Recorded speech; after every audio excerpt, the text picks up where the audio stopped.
തമ്പുരാനെ, വിശുദ്ധ കുരിശിന്റെ അടയാളത്തിലെ ഞങ്ങളുടെ ശത്രുക്കളിൽ നിന്ന് ഞങ്ങളെ രക്ഷിക്കുന്ന തമ്പുരാനെ, പിതാവിന്റെയും പുത്രന്റെയും പരിശുദ്ധനാമന്റെ നാമത്തിലാമേ. ആദ്യം മുതലുണ്ടായിരുന്നതും ഞങ്ങൾ കേട്ടതും സ്വന്തം കണ്ണുകൊണ്ട് കണ്ടതും സൂക്ഷിച്ചു വീക്ഷിച്ചതും കൈകൊണ്ട് സ്പർശിച്ചതുമായ ജീവന്റെ വചനത്തെപ്പറ്റി ഞങ്ങൾ അറിയിക്കുന്നു. യോഹന്നാൻ എഴുതിയ 1 ലേഖനം 1-ാമത്തെ വായിച്ച് കേട്ടത്. പ്രഭാഷകന്റെ പുസ്തകം 17-ാമത്തെ വാക്യങ്ങൾ. കർത്താവ് മനുഷ്യരെ മണ്ണിൽ നിന്ന് സൃഷ്ടിക്കുകയും അതിലേക്ക് തന്നെ മടക്കി അയക്കുകയും ചെയ്തു. ചുരുങ്ങിയ കാലം മാത്രം അവിടുന്ന് മനുഷ്യർക്ക് നൽകി. എന്നാൽ ഭൂമിയിലുള്ള സകലത്തിന്റെ മേൽ അവർക്ക് അധികാരം കൊടുത്തു. അവിടുന്ന് അവർക്ക് തന്റെ ശക്തിക്ക് സദൃശ്യമായ ശക്തി നൽകുകയും തന്റെ സാദൃശ്യത്തിൽ അവരെ സൃഷ്ടിക്കുകയും ചെയ്തു. എല്ലാ ജീവജാലങ്ങളും അവയെക്കുറിച്ചുള്ള ഭീതി അവിടുന്ന് ഉളവാക്കി. മൃഗങ്ങളുടെയും പക്ഷികളുടെയും മേൽ അവിടുന്ന് അവർക്ക് അധികാരം നൽകി. അവിടുന്ന് അവർക്ക് നാവും കണ്ണുകളും ചെവികളും ചിന്തിക്കാൻ മനസ്സ് നൽകി. അവിടുന്ന് അറിവ് വിവേകവും കൊണ്ട് അവരെ നിറയ്ക്കുകയും നന്മയും തിന്മയും അവർക്ക് കാണിച്ചു കൊടുക്കുകയും ചെയ്തു.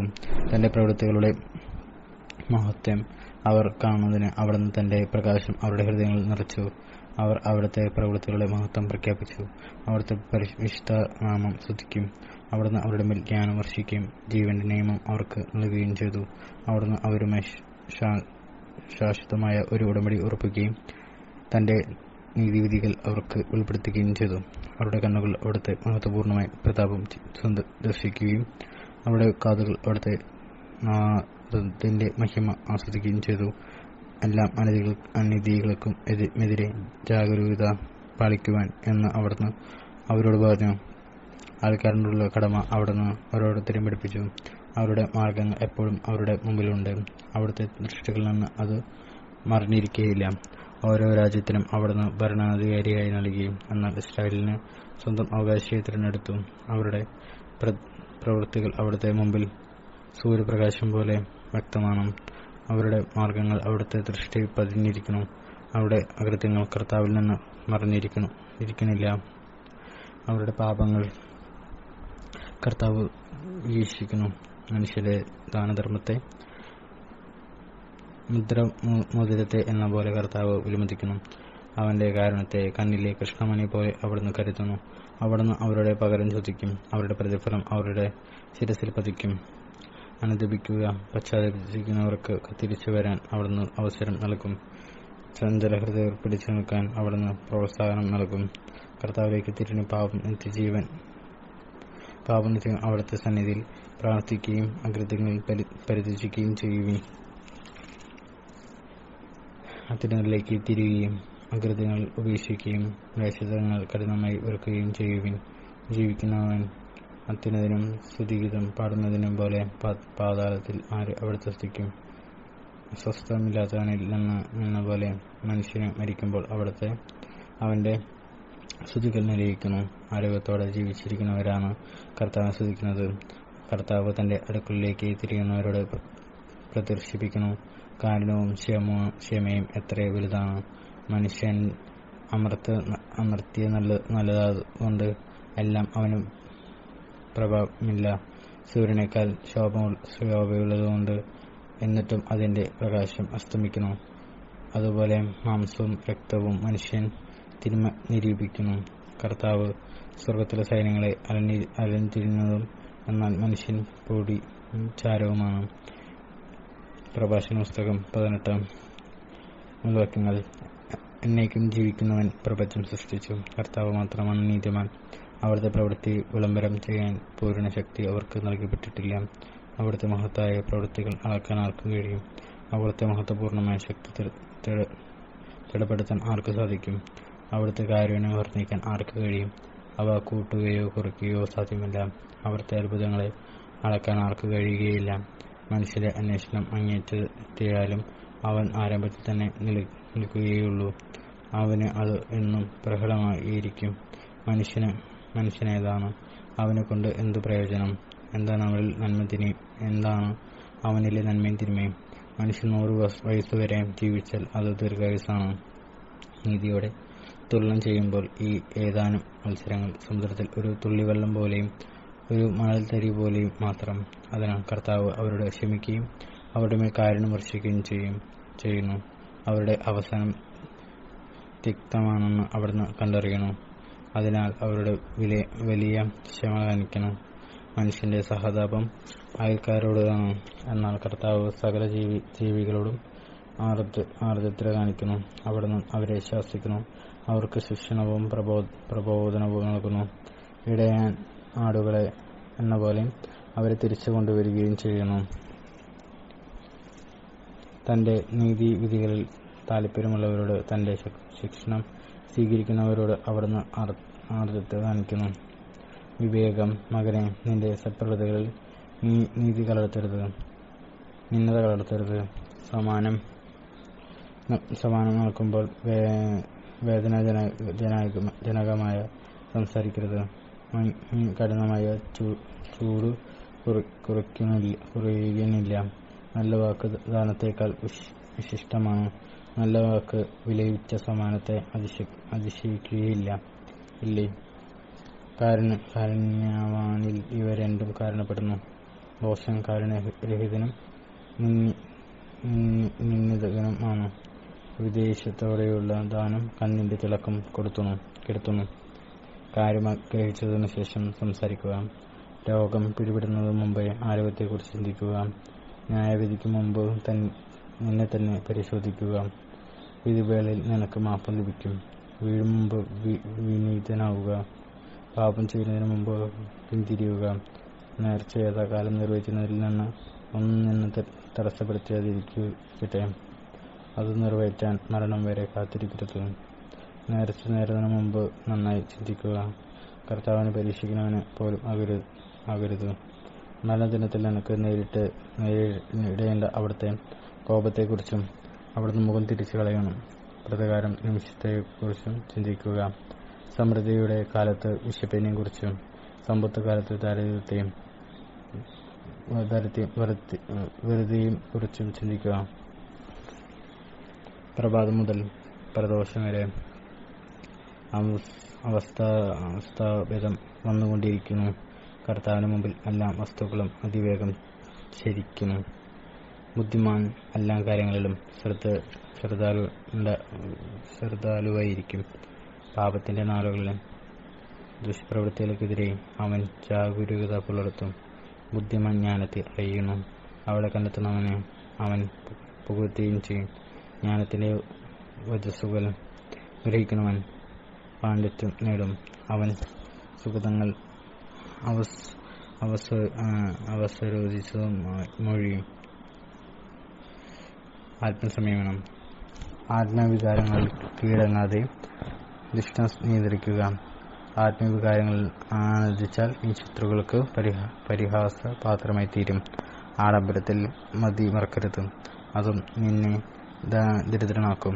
കയ്യിൽ ഒന്നുമില്ലാതെ കടം വാങ്ങി വിരുന്നു നടത്തി ഭിക്ഷക്കാരനായിത്തീരരുത്. മദ്യപാന തൊഴിലാളി ഒരിക്കലും ധനവാനാകുകയില്ല. ചെറിയ കാര്യങ്ങൾ അവഗണിക്കുന്നവൻ അല്പമായി നശിക്കും. വീണും സ്ത്രീയും ബുദ്ധിമാന്മാരെ വഴിതെറ്റിക്കുന്നു. വേശ്യകളുമായി ഇടപെടുന്നവന് വീണ്ടും വിചാരം നഷ്ടപ്പെടുന്നു. വ്രണങ്ങളും പുഴുക്കളും അവനെ അവകാശപ്പെടുത്തും. വീണ്ടും വിചാരമില്ലാത്തവൻ നശിക്കും. സംസാരത്തിൽ സൂക്ഷിക്കുക.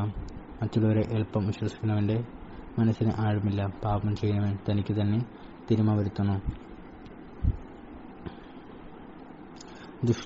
ദുഷ്ടതയിൽ ആനന്ദിക്കുന്നവൻ ശിക്ഷിക്കപ്പെടും. വർദ്ധഭാഷണത്തെ വെറുക്കുന്നവൻ തിന്മയിൽ നിന്ന് ഒഴിഞ്ഞിരിക്കും. കേൾക്കുന്നതെല്ലാം പറഞ്ഞു നടക്കരുത്, നിനക്ക് ഒന്നും നഷ്ടപ്പെടുകയില്ല. മിത്രത്തോടെയാളും ശത്രുവിനോടെയാളും കേട്ടതും പറയരുത്. പാപം അവയ്ക്കെങ്കിലും അത് നീ വെളിപ്പെടുത്തരുത്. കേൾക്കുന്നവന് നിന്നിൽ വിശ്വാസം നഷ്ടപ്പെടും. ക്രമേണ അവൻ നിന്നെ വെറുക്കും. കേട്ട കാര്യം നിന്നോടത്ത് മരിക്കട്ടെ. ധൈര്യമരിക്കുക, നീ പൊട്ടിത്തെറിക്കുകയില്ല. രഹസ്യകെട്ട വിഡ്ഢിയും പ്രസവവേദന അനുഭവിക്കുന്ന സ്ത്രീയെപ്പോലെ കലേശിക്കും. തുടയിൽ തുളഞ്ഞു കയറിയ അസ്ത്രം പോലെയാണ് ഭോഷന്റെ ഉള്ളിൽ രഹസ്യം. കേട്ട കാര്യം സ്നേഹിതനോട് നേരിട്ട് ചോദിക്കുക. അവനത് ചെയ്തിട്ടില്ലായിരിക്കും. ചെയ്താൽ തന്നെ മേലിൽ അങ്ങനെ ചെയ്യാതിരിക്കട്ടെ. അയൽക്കാരനോട് നേരിട്ട് ചോദിക്കുക. അവനത് പറഞ്ഞിട്ടില്ലായിരിക്കും. പറഞ്ഞാൽ തന്നെ മേലിൽ അങ്ങനെ പറയാതിരിക്കട്ടെ. സ്നേഹിതനോട് ചോദിക്കുക, അത് മിഥ്യാവാദമായിരിക്കും. കേൾക്കുന്നതെല്ലാം വിശ്വസിക്കരുത്. അവർക്കും തെറ്റുപറ്റാം. നാവുകൊണ്ട് ഒരിക്കലും പാപം ചെയ്തിട്ടില്ലാത്ത ആരെങ്കിലും ഉണ്ടോ? അയൽക്കാരനെ ഭീഷണിപ്പെടുത്തുന്നതിനു മുമ്പ് അവനുമായി സംസാരിക്കുക. അത്യുന്നതന്റെ നിയമം നിറവേറ്റാൻ ഇട നൽകുക. യഥാർത്ഥ ജ്ഞാനം. എല്ലാ ജ്ഞാനവും ദൈവഭക്തിയിലടങ്ങുന്നു. ജ്ഞാനത്തിൽ നിയമത്തിന്റെ പൂർത്തീകരണവുമുണ്ട്. തിന്മയിലുള്ള അറിവ് ജ്ഞാനമല്ല. പാപികളുടെ ഉപദേശം വിവേകരഹിതമാണ്. നിന്ദിതമായ സാമർത്ഥ്യവും ഉണ്ട്. ജ്ഞാനമില്ലാത്തത് കൊണ്ട് മാത്രം ഭോഷനായി ഇരിക്കണവനുമുണ്ട്. നിയമം ധിക്കരിക്കുന്ന ബുദ്ധിമാനേക്കാൾ ഭേദമാണ് ദൈവഭയമുള്ള ബുദ്ധിഹീനൻ. സൂക്ഷ്മവും എന്നാൽ അതിനീതി നിറഞ്ഞതുമായ സാമർത്ഥ്യമുണ്ട്. തൻ കാര്യം നേടാൻ നിഷ്ഠൂരം പ്രവർത്തിക്കുന്നവരുണ്ട്. ശിരസ്സ് നമിച്ച് വലിപ്പിച്ച് നടക്കുന്ന അബ്ബാസൻ ഉണ്ട്. അവന്റെ ഹൃദയം നിറയുക പാഠ്യമാണ്. അവന്റെ മുഖം മറച്ചൊന്നും കേൾക്കുന്നില്ലെന്ന് നടിക്കും. ആരും ശ്രദ്ധാകാതെ പോലെ അവൻ നിന്റെ മേൽ ചാടി വീഴും. അശക്തി കൊണ്ട് പാപത്തിൽ നിന്ന് ഒഴിഞ്ഞാലും തക്കം കിട്ടുമ്പോൾ തിന്മ പ്രവർത്തിക്കും. ബ്രാഹ്വാദ്യം നോക്കിയാണ് മനുഷ്യനെ അറിയുന്നത്. ബുദ്ധിമാനെ സുഖം കണ്ടാൽ അറിയാം വേഷം. ചിരി, നടപ്പ് ഇവ മനുഷ്യന്റെ സ്വന്തം ഉൾപ്പെടുത്തണം. അവസരോചിതമായ സംസാരിക്കാം. സമയോചിതമില്ലാതെ ശാസനയുടെ മൗനം ആലംബിക്കുന്നു. ബുദ്ധിമാനുമുണ്ട്. കോപം ഉള്ളിൽ വയ്ക്കുന്നതിനേക്കാൾ ഭേദമാണ് ശാസിക്കുന്നത്. കുറ്റമെന്തു പറയുന്നവന് ശിക്ഷ ഒഴിഞ്ഞു കിട്ടും. അക്രമം കൊണ്ട് നീതി നടത്തുന്നവൻ കന്യകയുടെ സ്ഥിതി അപഹരിക്കാൻ ആഗ്രഹിക്കണം. ശിണ്ടനെ പോലെയാണ് മൗനം കൊണ്ട് ബുദ്ധിമാനായി കരുതപ്പെടുന്നവൻ ഉണ്ട്. അതിഭാഷണം കൊണ്ട് വെറുക്കപ്പെടുന്നവരുമുണ്ട്. മറുപടി പറയാൻ കഴിവില്ലാത്തതുകൊണ്ട് മൗനം വീക്ഷിക്കുന്നവനും ഉണ്ട്. സംസാരിക്കേണ്ടത് എപ്പോഴാണെന്ന് അറിയാവുന്നതും കൊണ്ട് മൗനം പാലിക്കുന്നവനുമുണ്ട്. ഉചിതമായ സമയം വരെ ബുദ്ധിമാൻ മൗനം പാലിക്കും. പൊങ്ങച്ചക്കാരനും ഭോഷനും സമയം നോട്ടമില്ല. അമിതഭാഷ നിന്ദനാണ്. തള്ളിക്കയറി സംസാരിക്കുന്നവനും വെറുക്കപ്പെടും. ദൗർഭാഗ്യം ഭാഗ്യമായി തീരും. ഭാഗ്യം ദൗർഭാഗ്യമായും നിഷ്പ്രയോജനമായ ദാനമുണ്ട്. ഇരുട്ടി മടങ്ങി കിടന്ന ദാനവുമുണ്ട്. അവ മതിയിലേക്ക് നയിക്കുന്നു. ബഹുമതിയുണ്ട്. താഴ്മയിൽ നിന്ന് മഹത്വത്തിലേക്ക് ഉയർന്നവരുമുണ്ട്. കുറഞ്ഞ വിലയ്ക്ക് ഏറെ വാങ്ങുന്നവരുമുണ്ട്. ഇരട്ടി കൊടുക്കുന്നവരുമുണ്ട്. ബുദ്ധിമാൻ സംസാരത്തിലൂടെ പ്രീതി നേടുന്നു.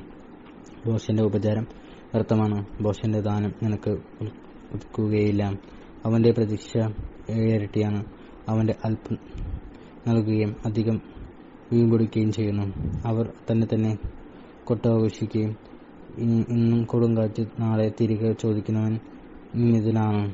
ഭോഷൻ പറയും, എനിക്ക് സ്നേഹിതന്മാരും ആരുമില്ല. എന്റെ സത്പ്രവൃത്തികൾക്ക് പ്രതിഫലം ലഭിക്കുന്നില്ല. എന്റെ അപ്പം ഭക്ഷിക്കുന്നവൻ എന്നെ നിന്ദിക്കുന്നു. എത്രയോ പേർ അവനെ പരിഹസിക്കും, അതും എത്ര പ്രാവശ്യം. വാക്കിൽ പിടിക്കുന്നതിനേക്കാൾ ഭേദമാണ് കാൽ തെറ്റി വീഴുന്നത്. ദുഷ്ടൻ അതിവേഗം നിലപതിക്കുന്നു. അജ്ഞരുടെ അതരങ്ങൾ ആവർത്തിക്കുന്ന അവസരോചിതമല്ലാതെ കഥ പോലെയാണ് സംസാരശൂന്യം. ഭോഷനാവിൽ നിന്ന് വരുന്ന സുഗന്ധങ്ങൾ തിരസ്കരിക്കപ്പെടുന്നു. അവസരോചിതമില്ല അവന്റെ വാക്ക്. ദാരിദ്ര്യം പാപത്തിൽ നിന്ന് ഒരുവനെ അകറ്റി നിർത്താം. വിശ്രമവേളയിൽ മനസാക്ഷി മൂടനെ മനസാക്ഷി അവനെ അലട്ടുന്നില്ല. അപമാന ഭീതി നശിക്കുന്നവരുണ്ട്. ഭോഷന്റെ വാക്ക് ഭയന്നു ജീവൻ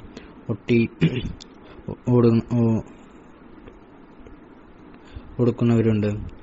മൃത്യാഭിമാനം നിമിത്തം സ്നേഹിതന് വാഗ്ദാനം നൽകുന്നവൻ അനാവശ്യമായി അവന്റെ ശത്രുത നേടുന്നു. നുണ വ്യക്തമായി കരയാൻ അജ്ഞന്റെ ആദരത്തിൽ അത് എപ്പോഴും കാണും. കള്ളൻ നുണയേക്കാൾ ഭേദമാണ്. രണ്ടുപേരുടെയും വിധി നാശം തന്നെ. നുണ പറയുന്ന പ്രവണത അപകീർത്തി വരുത്തുന്നു. അവമാനം അവനെ അനുധാവനം ചെയ്യും. ബുദ്ധിപൂർവമായ സംസാരം ഉത്കർഷത്തിന് നിദാനം. വിജ്ഞൻ മഹാന്മാരെ പ്രസാദിപ്പിക്കും. ഒന്നിൽ അധ്വാനിക്കുന്നവൻ വിളവ് കുന്നുകൂടും. പ്രബലരെ പ്രീതിപ്പെടുത്തുന്നവന്റെ തെറ്റുകൾ മാപ്പ് ലഭിക്കും. സമ്മാനങ്ങളും ദാനങ്ങളും ജ്ഞാനികളെ അന്ധരാക്കുന്നു. വായിൽ തിരികെയും തുണി പോലെ അവ ശാസനകളെ നിശബ്ദമാക്കുന്നു. മറഞ്ഞിരിക്കുന്ന ജ്ഞാനവും അത്യന്തമായ നീതിയും കൊണ്ട് എന്തു പ്രയോജനം? സ്വന്തം ദോഷത്വം മറച്ചുവെക്കുന്നവൻ സ്വന്തം ജ്ഞാനം മറച്ചുവെക്കുന്നവനേക്കാൾ ഭേദമാണ്. കർത്താവിനെ തേടുന്ന ദീർഘശമായമാണ് അനന്തരമായ ജീവിത സാരഥ്യേക്കാൾ ഭേദം. പാപം വർജിക്കുക. മകരെ, നീ പാപം ചെയ്തിട്ടുണ്ടോ? ഇനി ചെയ്യരുത്. പഴയ പാപങ്ങളിൽ നിന്നുള്ള മോചനത്തിനായി പ്രാർത്ഥിക്കുക. സർപ്പത്തിനെ നിന്ന പോലെ പാപത്തിൽ നിന്നൂടെ കലുക. അടുത്തു ചെന്നാൽ അത് കടിക്കും. അതിന്റെ പല്ലുകൾ സമൂഹത്തിന്റെ പല്ലുകളാണ്. അത് ജീവൻ അപഹരിക്കും. നിയമലംഘനം ഇരുവായ്ത്തല വാൾ പോലെയാണ്. അതുകൊണ്ടാവുന്നു മുറിവുകൾ അതുണ്ടാക്കുന്ന മുറിവുകൾ ഉണങ്ങുകയില്ല. ഭീകരതയും അക്രമവും ധനം നശിപ്പിക്കുന്നു. അതുപോലെ അഹങ്കാരിയുടെ ഭവനം ശൂന്യമായിത്തീരുന്നു. ദരിദ്രന്റെ പ്രാർത്ഥന ദൈവം കേൾക്കുന്നു. അവർ നീതി ലഭിക്കാൻ വയ്ക്കുകയില്ല. ശാസന വെറുക്കുന്നവൻ പാപികളുടെ വഴിയിലാണ്. കർത്താവിനെ ഭയപ്പെടുന്നവൻ ഹൃദയം കൊണ്ട് പശ്ചാത്തപിക്കണം. വാക്ചാതുര്യമുള്ളവൻ പ്രശസ്തി തേടുന്നു.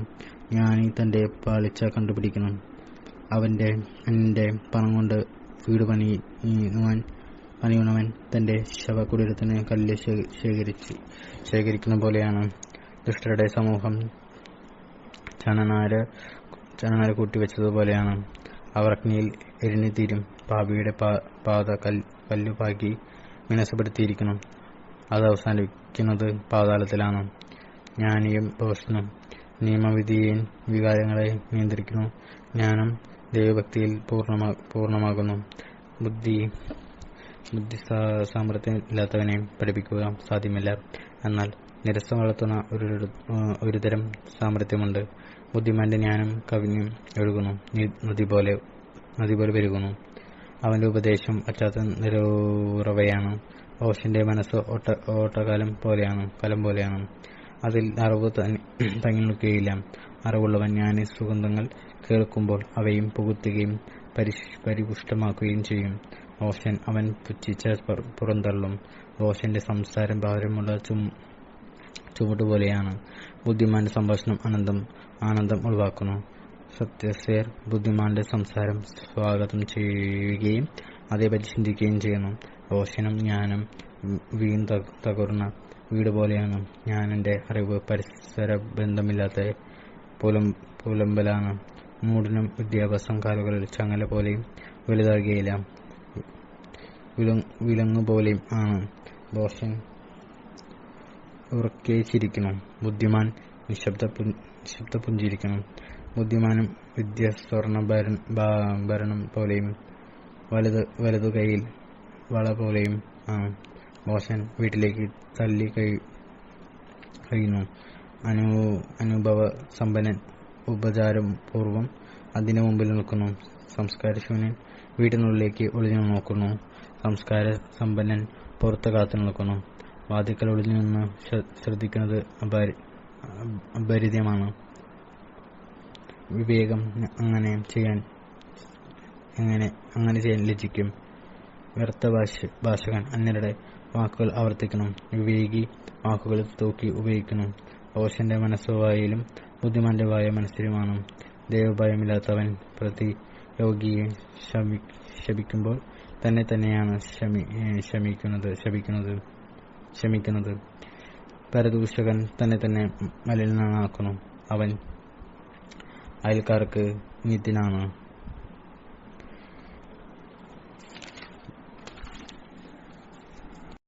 നാം വായിച്ചു കേട്ടത് പ്രഭാഷണ പുസ്തകം 21-ാമത്തെയും 28 വാക്യങ്ങളാണ്.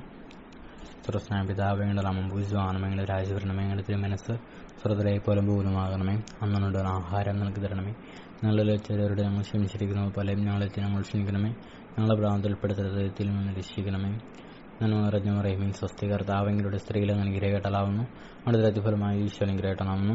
പരിശുദ്ധ മറിയമേ, തമ്പുരാന്റെയും പാപികളായ നമുക്ക് വേണ്ടി ഇപ്പോൾ മറിയുന്ന സമയത്തും തമ്പുരാനോട് അപേക്ഷിക്കണമേ. പിതാവും പുത്രനും പരിശുദ്ധനും അനുസരിച്ച് അതിലെ പോലെ പോയിരിക്കാമേ.